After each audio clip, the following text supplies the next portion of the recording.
Hello. We're going to talk about Jimmy and the Pulsating Mass. But first, we're going to demonetize ourselves with cannabis because YouTube is run by a Karen. Oh, look. I've been inhaling cannabis flowers that have been ignited.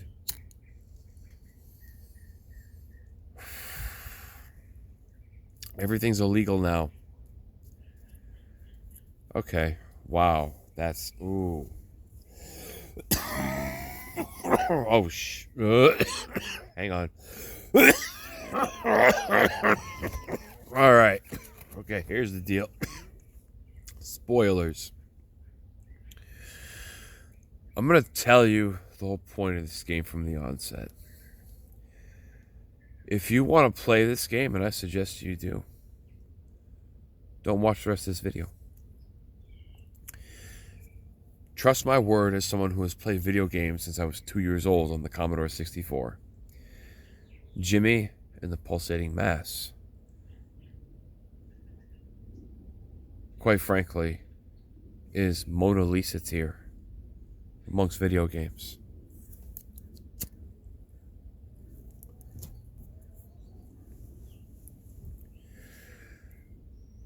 You'll never know playing the game because you're only... by design from the developer, one Casey Osme,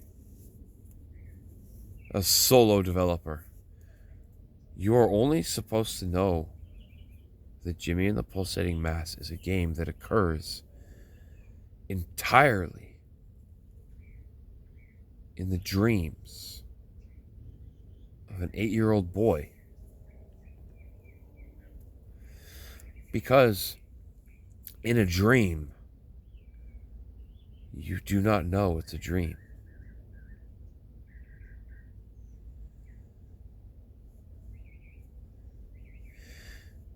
Every single pixel, every single musical note, every single letter of dialogue and text in the game is intentional. Because it was made by somebody who clearly feels very deeply and honestly.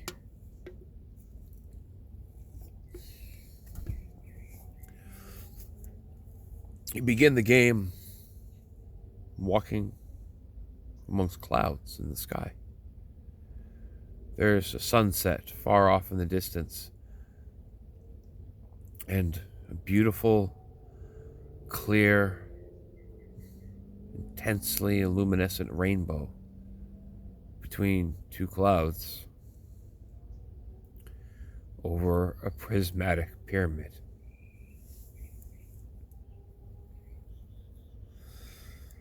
The soft, melancholy tune plays as you walk back along the cloud bridge.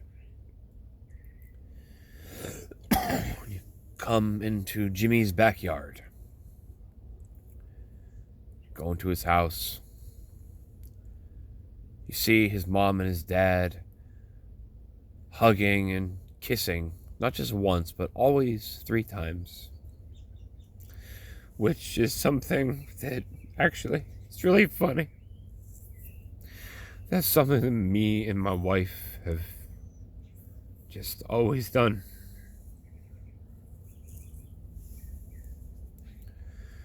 My wife and I, we don't just like kiss each other, you know. That's one of my favorite things, actually, is we always kiss each other 3 times.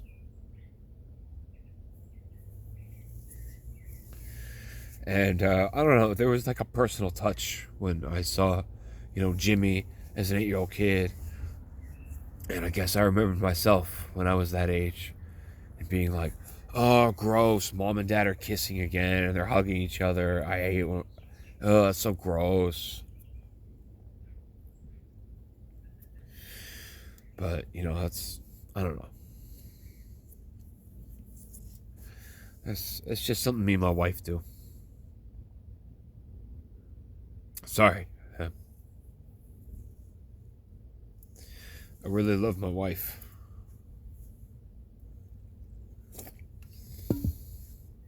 I really do. In fact, I dare say I love my wife more, honestly, than most men have ever loved a woman. Anyway, you go through this game and you're not just an 8-year-old kid. You're an 8-year-old kid in a dream. Your older brother, he's kind of a dick, but he protects you. He's the bruiser. Your mom is the white mage. Your dad is a black mage who uses books for weapons. Your mom uses like first aid kits as, main hand things.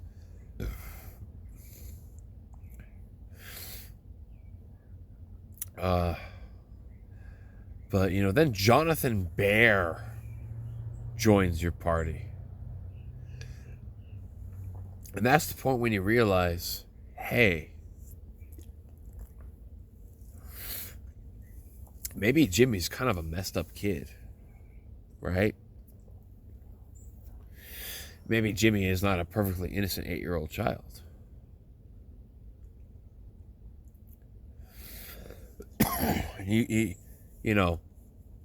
I'm Jonathan Bear. I'm Barney the dinosaur.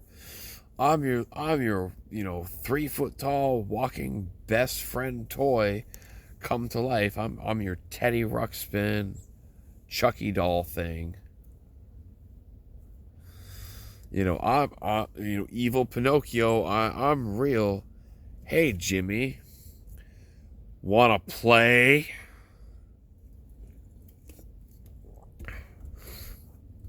And there's those moments at night when you try to like sleep, because it's a JRPG, and you try to sleep, and in the middle of the night, Jonathan Bear like walks up to Jimmy on the side of his bed, and it's just like, hey Jimmy, are you ever gonna tell him what we did? We both saw it together, remember? You and I are the only ones that know what happened that day.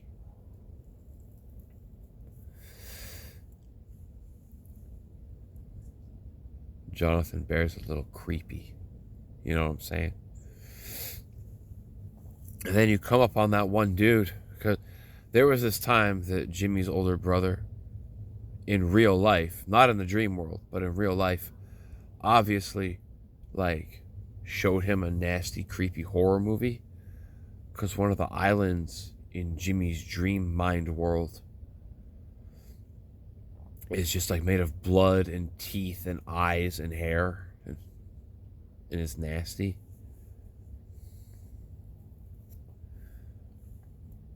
And it's at the end of that, like whole chapter of the story.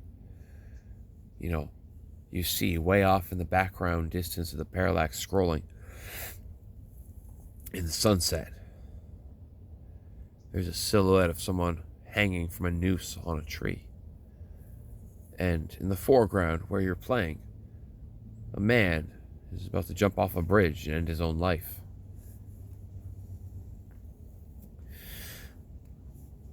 And Jimmy's mom and, the rest of his family are like, sir, please, there's more. What you're about to do is a mistake. Please don't. I don't even know who you are, but please, can we just talk for a little bit before you do what you're about to do? And I have been in that moment. If you're a longtime viewer, you know about the time I literally had to talk somebody in from a window ledge. And that was really effed up, man.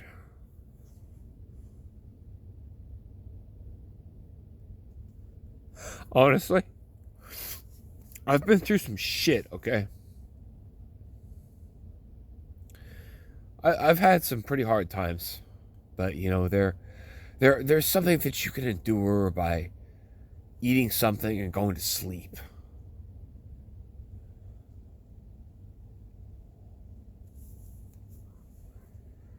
Man, I still see that dude sometimes, though, in the windowsill. And I'm thankful that I was able to say the right things in the right order at the right time.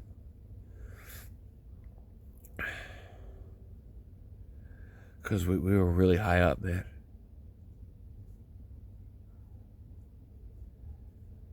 I'm not afraid of anything. I've conquered all of my fears in my time.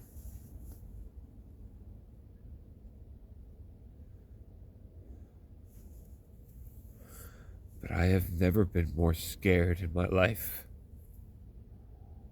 than that moment. That was a real thing for me. And then when Jonathan Bear just starts saying, "Jump, you pussy. Do it." It's like I have literally never seen a truer representation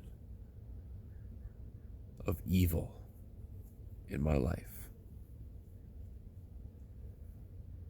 because of my life experiences. And I think that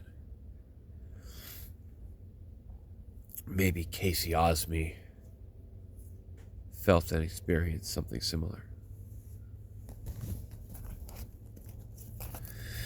And then Jimmy's mom is like, "Jonathan Bear, I'm starting to think that you are perhaps not a very good bear at all."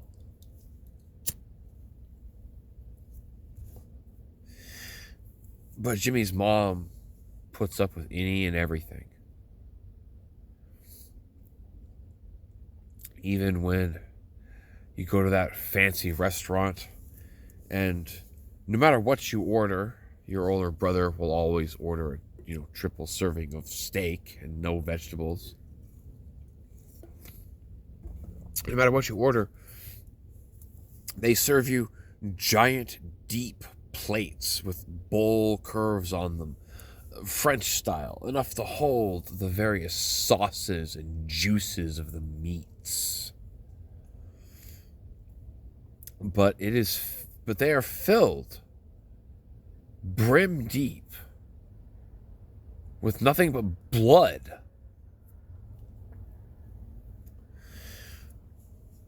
And Jimmy's mom, even though you and your brother are kind of protesting like, "Oh, this isn't really what we ordered," no matter what you say or do, your mom doesn't want to be an inconvenience, and she's like, "Oh, well, it's okay. I don't want to be a bother.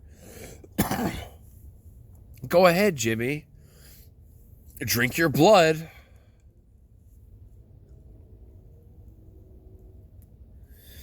I experienced that. I think everyone has experienced that, honestly. And for it to be for it to be something so ridiculous and extreme as like just a bowl of blood. Your mom is like, "Oh, well, it's okay. You don't have to recook it. We'll just have it the way it's been made. We don't want to be a bother." Like, Jimmy's mom is my mom. And I think it's a lot of people's moms. And God bless those women for teaching us the virtue of patience and humility and all that.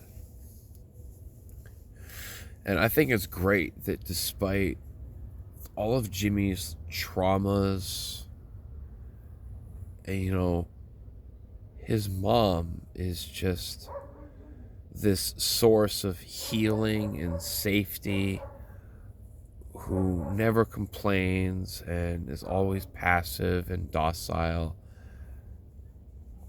because Jimmy has seen and been through some bull crap, you know? And then you learn that, Jimmy is like high functioning autistic. A friend of mine, his cousin, his cousin's son is high functioning autistic. And I did not know that a DVD can actually be watched to the point where it heats up to the point where it cannot be watched anymore. And that kid, he wanted to watch the movie Shrek 2 7 times a day, every single day. And it eventually got to the point where the DVD of Shrek 2 couldn't be read anymore. It heated up so much that over time it melted.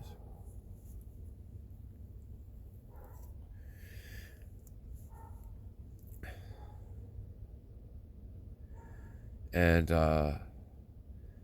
you see throughout the story that, like, Jimmy's older brother, he doesn't have patience for Jimmy's meltdowns and that sort of thing. But he's still, despite the fact that his older brother like doesn't have the psychological wherewithal to tolerate his younger brother's behavior, he will always use his raw physical brute strength to protect him. And the fact that Jimmy can see that, I think that's cool. Even in the dream, that's how Jimmy sees that.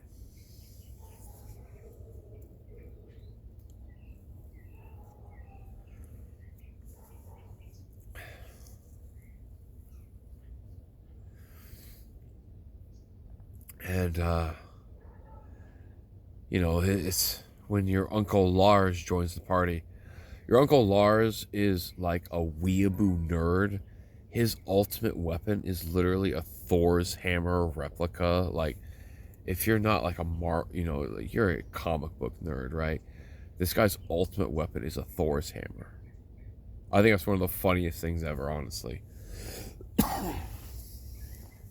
Lars is a super overweight neckbeard, and Lars, the brother of your dad,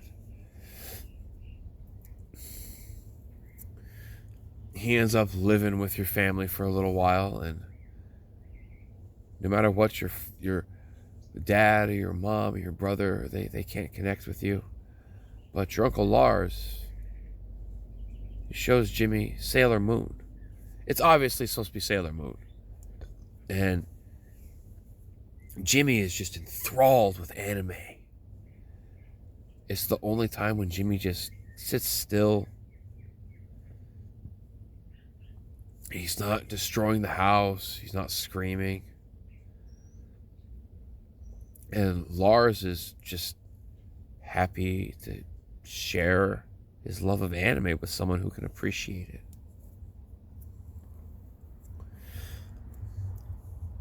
But then Lars has to go away. And as far as Jimmy's mind understands it, Lars is going to the moon. Lars met some girl online, and he's going to go live with her.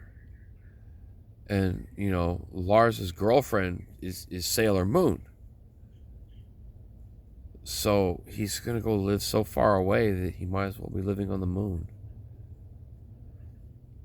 And I'm never going to see my Uncle Lars again. Again, 8-year-old child's perception.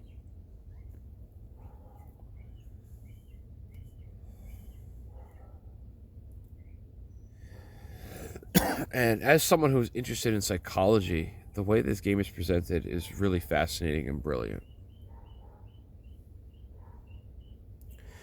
And gameplay-wise, the whole Jimmy's childlike imagination is what allows him to use Final Fantasy V style job transformations, and I can become a slime blob, and I can go through air ducts like Solid Snake and Metal Gear Solid. I'm the weird flamingo ostrich thing inside of a gramophone that I can dash and run quickly. I'm the pumpkin horror ghost thing that can create fire and light candles and immolate things. Every time Jimmy learns a new job and expands his childlike imagination, Jimmy's the only one who can change jobs.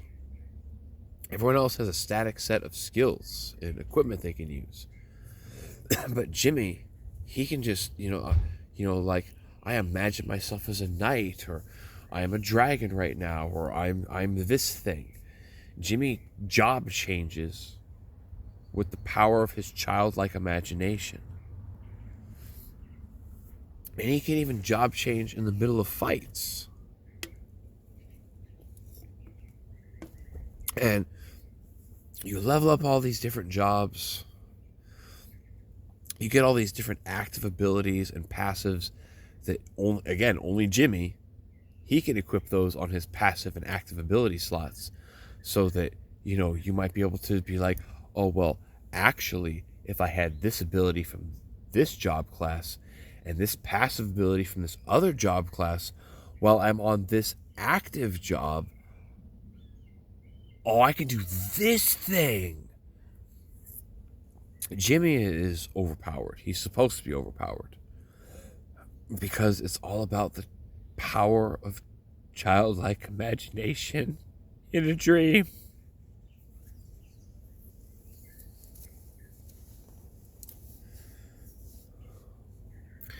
And honestly, it's like Elden Ring. It's like Dark Souls,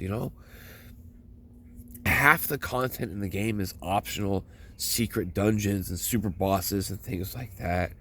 And, you go through this whole game, and honestly, it's real good. And then you get to the last dungeon, and you start looking through the telescopes.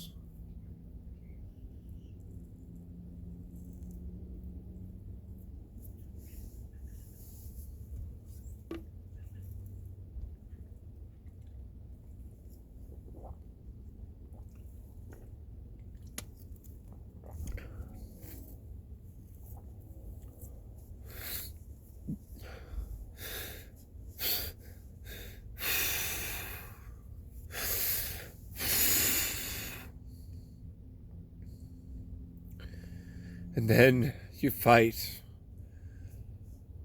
the pulsating mass.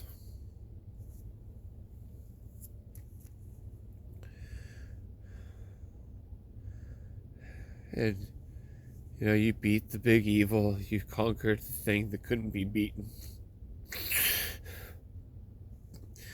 And then you go back to your house. You see your mom and dad kissing. And then you go into the backyard. You walk across the clouds.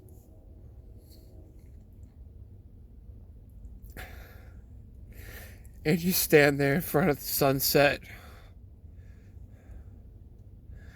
at the Rainbow Bridge.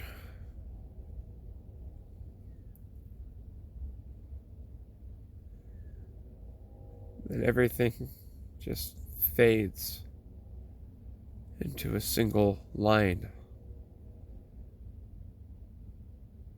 of a slowing heartbeat. It becomes a single solitary flat line across the screen.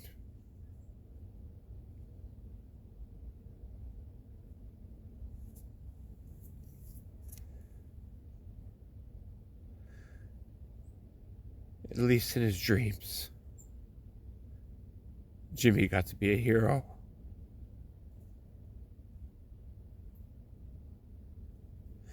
Thanks for listening. Appreciate your time. God bless. You better play Jimmy in the Pulsating Mess. It's good for you.